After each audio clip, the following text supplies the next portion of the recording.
Good morning बच्चों, मैं Dinesh Kumar, TGT physical education केंद्रीय विद्यालय पन्ना।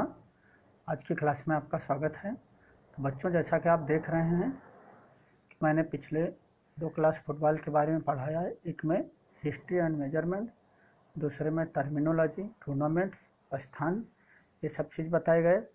और भी आज जो ये फुटबॉल का लास्ट क्लास है और तीसरा क्लास है, इसमें आपको हम बताना चाहते हैं कि फुटबॉल के बारे में प्रश्नोत्तर, क्वेश्चन आंसर। तो इस चीज़ को आप लोग अच्छे से देखेंगे और समझेंगे। तो आइए शुरू करते हैं। पहला प्रश्न जो है, फुटबॉल के खेल में मैदान की लंबाई व चौड़ाई कितनी होती है। तो इसमें आप लोग देखेंगे कि फुटबॉल के मैदान की लंबाई व चौड़ाई क्रमशः, मीन्स पहले लंबाई पूछा गया है फिर चौड़ाई, तो हम पहले लंबाई देखेंगे। तो लंबाई व चौड़ाई क्रमशः, लंबाई जो है 100 गज से 120 गज तथा चौड़ाई जो है 50 से 100 गज। तो इस प्रकार से लंबाई और चौड़ाई रही है। अगला क्वेश्चन जो 2 नंबर में क्वेश्चन पूछा गया है वो है फुटबॉल के मैच का समय कितना होता है। तो जैसा कि मैंने आपको पहले बता चुके हैं कि फुटबॉल खेल के मैच का समय 45 मिनट, 45 का 2 हाफ होता है, जिसमें 5 से 10 मिनट का मध्यांतर होता है। अगला प्रश्न है प्रश्न संख्या 3, फुटबॉल की एक टीम में कितने खिलाड़ी होते हैं। तो इसका आंसर होगा, एक टीम में 23 खिलाड़ी होते हैं, जिनमें 11 खिलाड़ी खेलते हैं तथा बाकी 12 खिलाड़ी प्रतिस्थापन, सब्स्टिट्यूशन के लिए होते हैं।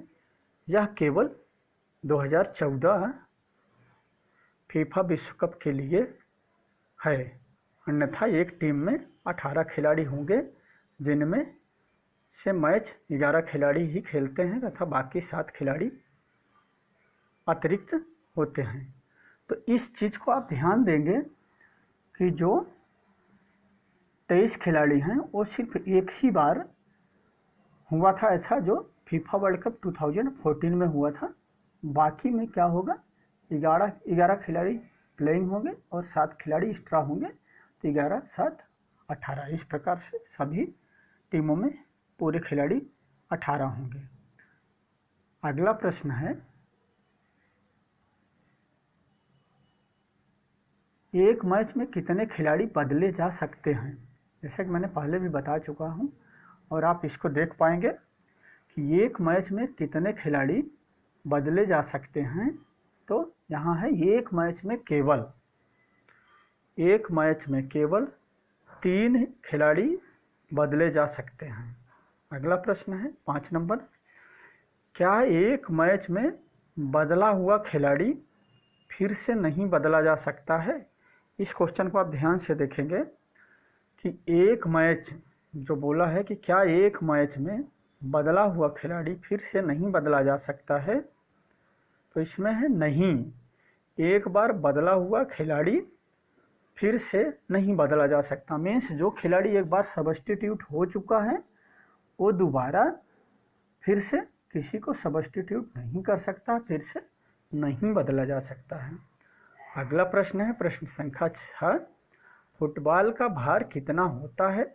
तो जैसे यहाँ है 14 से 16 अंश, जो फुटबॉल का वजन है वो 14 दिया है कि 396 से 453 ग्राम एक्चुअल इसका वेट होता है। प्रश्न संख्या 7, फुटबॉल की परिधि कितनी होती है। जो परिधि, उसका जो सरकमफ्रेंस होता है वो कितना होता है, 27 से 28 इंच। अगला प्रश्न है प्रश्न संख्या 8, भारत के प्रमुख फुटबॉल खिलाड़ियों के नाम बताओ। जो हमारे यहाँ इंडियन प्लेयर्स ऑफ फुटबॉल के जो इंडियन प्लेयर हैं उनके नाम बताने के लिए पूछा गया है।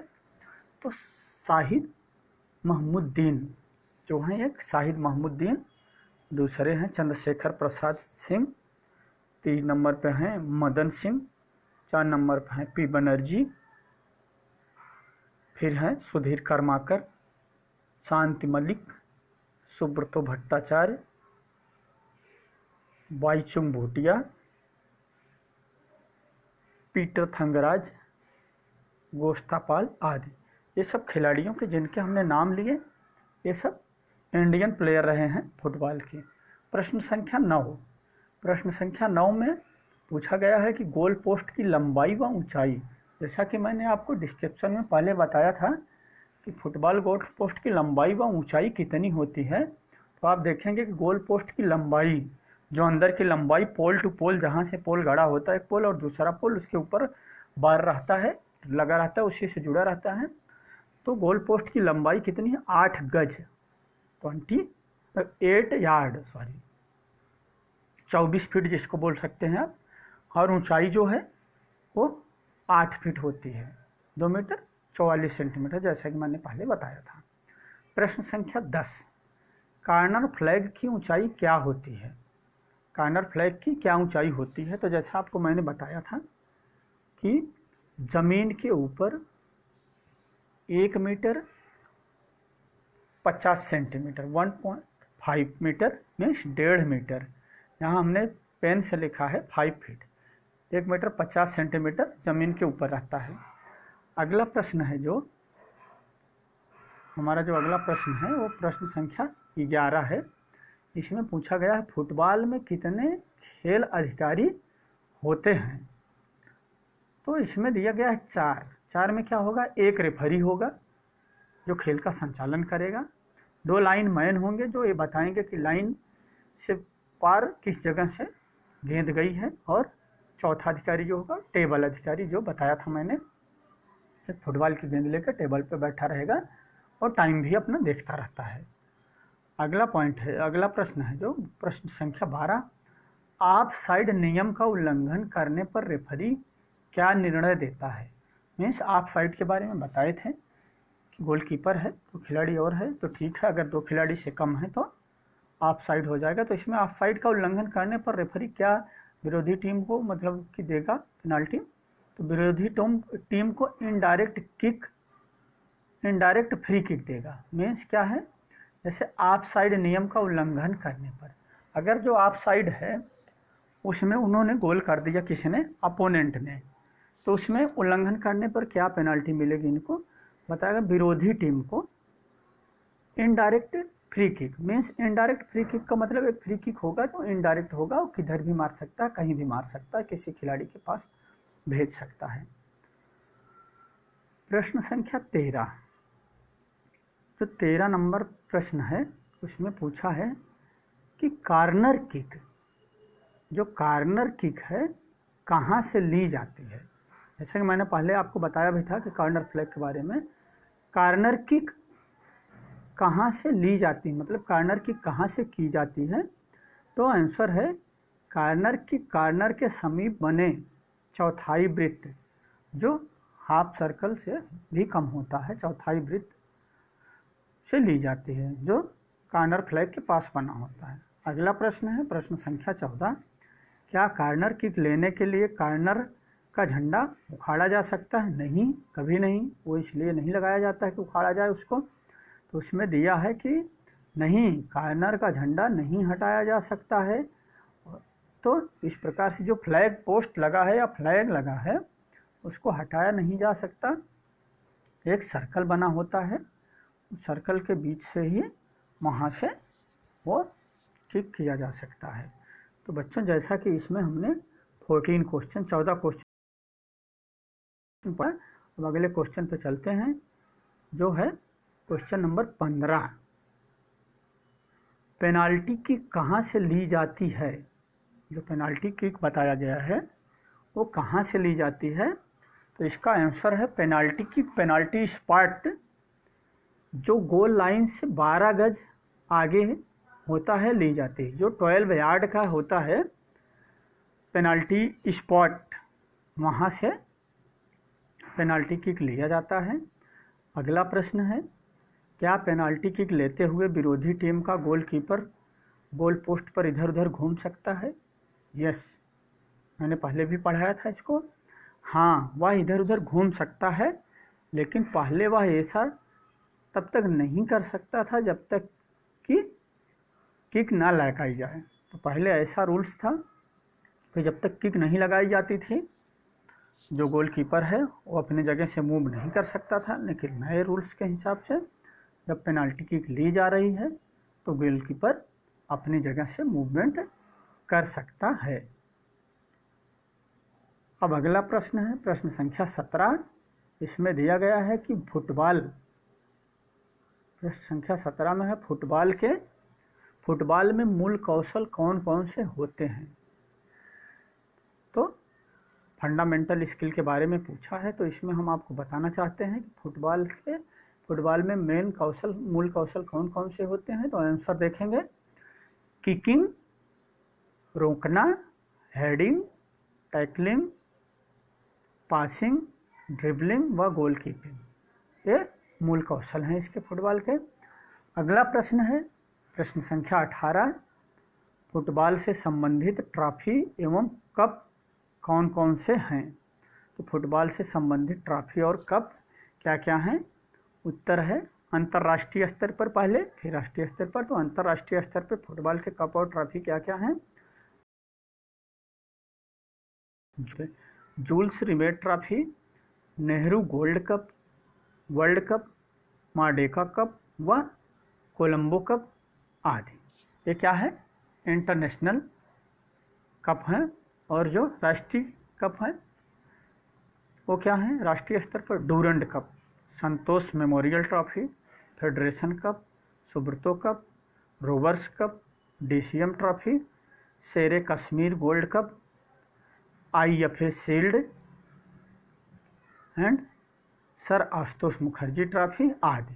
इस प्रकार से हमारे क्या हैं, फुटबॉल से संबंधित नेशनल और इंटरनेशनल ट्रॉफी। प्रश्न संख्या 19, जो कि इसमें पूछा गया, फुटबॉल में लूज बॉल किसे कहते हैं। लूज बॉल, तो इसको हम देखेंगे आंसर, फुटबॉल में लूज बॉल किसे कहते हैं। तो 19 नंबर प्रश्न का उत्तर है, जो बॉल किसी खिलाड़ी के कब्जे में ना हो उसे लूज बॉल कहते हैं। मीन्स फुटबॉल गेंद जो है खेल में तो है, लेकिन किसी खिलाड़ी के कब्जे में नहीं है, किसी खिलाड़ी के अंडर में नहीं है, उसे लूज बॉल कहते हैं। प्रश्न संख्या 20, फुटबॉल में प्रायः कौन कौन सी फॉर्मेशन गेम होती है। मीन्स फुटबॉल में प्रायः कौन कौन सी फॉर्मेशन गेम खेली जाती है। फॉर्मेशन मीन्स खिलाड़ी कैसे कैसे अपने आप को सेट करता है ग्राउंड पे और किस फॉर्मेशन में खेली जाती है। तो इसका आंसर है, फुटबॉल में ऑफेंसिव, डिफेंसिव, टैक्टिक्स के आधार पर कई प्रकार की फॉर्मेशन गेम खेली जाती है, जैसे 2, 3, 5। तो इसमें 2, 3, 5 इस प्रकार से होगा कि हमारा होगा 2 आगे हो गए अटैकर, 3 बीच में मिडफील्डर और 5 होंगे डिफेंडर। एक हो गई है, और दूसरा है 4 अटैकर, 2 मिडफील्डर और 4 डिफेंडर। फिर 4, 3, 3 जो है 4 अटैकर, 3 डिफेंडर, 3 मिडफील्डर, इसके बाद एक गोलची होगा। और 4, 4, 2 होगा, 4 अटैकर, 4 मिडफील्डर, 2 डिफेंडर और एक गोल की। तो इस प्रकार से 11-11 खिलाड़ी हो जाते हैं। तो अगला प्रश्न है जो हमारा 21, डिफेंसिव फॉर्मेशन कौन सी मानी जाती है। जैसे डिफेंसिव ऑफेंसिव बोलेंगे तो अटैकिंग और डिफेंसिव दोनों प्रकार के खेल होते हैं। तो इसमें पूछा गया डिफेंसिव फॉर्मेशन, जो अपने आप को डिफेंस कर रहे हैं तो उसमें क्या होगा, 2, 4, 4, मतलब इनके 2 डिफेंडर होंगे, 2 अटैकर होंगे, बाकी 4 मिडफील्डर और 4 डिफेंडर। इस प्रकार से 2, 4, 4 डिफेंसिव फॉर्मेशन कौन सी मानी जाती है। इस प्रकार से होगा, डिफेंसिव ये होगा कि आगे 4, फिर मिडफील्डर 4 और 2 डिफेंसिव, मतलब कि आगे ही उसको बॉल को रोकने की कोशिश करेंगे। अगला पॉइंट जो है बॉल को रोकने में शरीर के किन किन अंगों का प्रयोग किया जा सकता है। मतलब बॉल को जो रिसीव करते हैं उसको शरीर के किन किन भागों से रिसीव किया जा सकता है। तो उत्तर है, बॉल को रोकने में केवल पैरों का, जांघों का, पेट का, माथे का व छाती का प्रयोग किया जा सकता है। मीन्स जितना चीज़ बताया गया है इसका प्रयोग किया जा सकता है, बाकी फाउल हो जाएगा। अगला प्रश्न है प्रश्न संख्या 23, क्या गोलकीपर बॉल को बिना बाउंस किए बॉल को लेकर दौड़ सकता है? हाँ, इसको मैंने पहले भी बताया था। हाँ, वह बॉल को लेकर बिना बाउंस किए दौड़ सकता है, लेकिन उसे बिना देरी किए बॉल को छोड़ देना चाहिए। छोड़ देना फेंकेगा ग्राउंड में, नहीं तो अपोनेंट में उसके सामने में गोल कर देगा। अगला पॉइंट है प्रश्न संख्या 24। प्रश्न 24 में है गोल्डन बूट अवार्ड क्या है? जैसा कि मैंने पहले भी बताया था और अभी आपको प्रश्न आंसर के द्वारा ये समझ में आ जाएगा गोल्डन बूट अवार्ड क्या है। तो इसमें बताया गया है गोल्डन बूट अवार्ड वह अवार्ड होता है जो फुटबॉल के वर्ल्ड कप टूर्नामेंट में सबसे अधिक गोल करने वाले खिलाड़ी को प्रदान किया जाता है। हम आपको समझाना चाहते हैं कि गोल्डन बूट अवार्ड क्या है। ये गोल्डन बूट अवार्ड वह है जो फीफा वर्ल्ड कप में सबसे ज़्यादा जिस खिलाड़ी के द्वारा गोल किया जाता है उसे गोल्डन बूट अवार्ड दिया जाता है। प्रश्न संख्या 25 गोल्डन बॉल अवार्ड क्या है? तो गोल्डन बूट के बाद हम पढ़ेंगे golden ball award. Golden ball award विश्व कप फुटबॉल टूर्नामेंट में सबसे अच्छे खिलाड़ी को दिया जाता है। यह अवार्ड फ्रांस के द्वारा दिया जाता है। मतलब जो गोल्डन बॉल का अवार्ड दिया जाता है वो फ्रांस के द्वारा दिया जाता है। और किसको दिया जाता है? जो पूरे फीफा वर्ल्ड कप में सबसे अच्छा फुटबॉल खेला है उसे गोल्डन बॉल अवार्ड दिया जाता है। प्रश्न संख्या 26 एंड लास्ट, इसमें कहा गया है यदि मैच का निर्णय अतिरिक्त समय में नहीं होता है तो निर्णय किस प्रकार किया जाएगा? जैसा कि मैंने पहले भी बताया था, इसको आपको समझना होगा। यदि मैच का निर्णय अतिरिक्त समय में नहीं होता, मतलब कि हमारा 45 मिनट का एक मैच हुआ जिसमें टीमें दोनों बराबर रही हैं, फिर अतिरिक्त समय इनको 15-15 मिनट के 2 हाफ का दिया जाएगा और उसमें भी टीमें बराबर रहती हैं, तो निर्णय किस प्रकार दिया जाएगा इसके बारे में प्रश्न पूछा गया है। तो हम देखते हैं कि आंसर क्या है। पेनाल्टी शूटिंग के द्वारा निर्णय किया जाएगा। जैसा कि मैंने बताया था, यदि 45-45 मिनट का 2 हाफ हुआ, दोनों टीमें बराबर रही हैं और उसके बाद उनको 15-15 मिनट का 2 हाफ और दिया गया और उसमें भी टीमें बराबर रहेंगी, तो पेनाल्टी शूट आउट दिया जाएगा। दोनों टीमों को एक एक टीम 5-5 पेनाल्टी किक करेगी और उस 5 पेनाल्टी किक में जो टीम ज़्यादा से ज़्यादा गोल कर पाएगी वह टीम विजेता होगी। तो बच्चों, आशा है कि आप लोगों को ये प्रश्नोत्तर जो है क्वेश्चन आंसर से आप कुछ चीज़ें और फुटबॉल के बारे में सीख पाए होंगे। तो आशा है कि आप अच्छे से समझ पाए होंगे। जिस भी प्रश्न का आंसर नहीं समझ में आए, जिस भी चीज़ का समझ में बात ना आए, उसे आप हमें फ़ोन करके या मैसेज करके पूछ सकते हैं।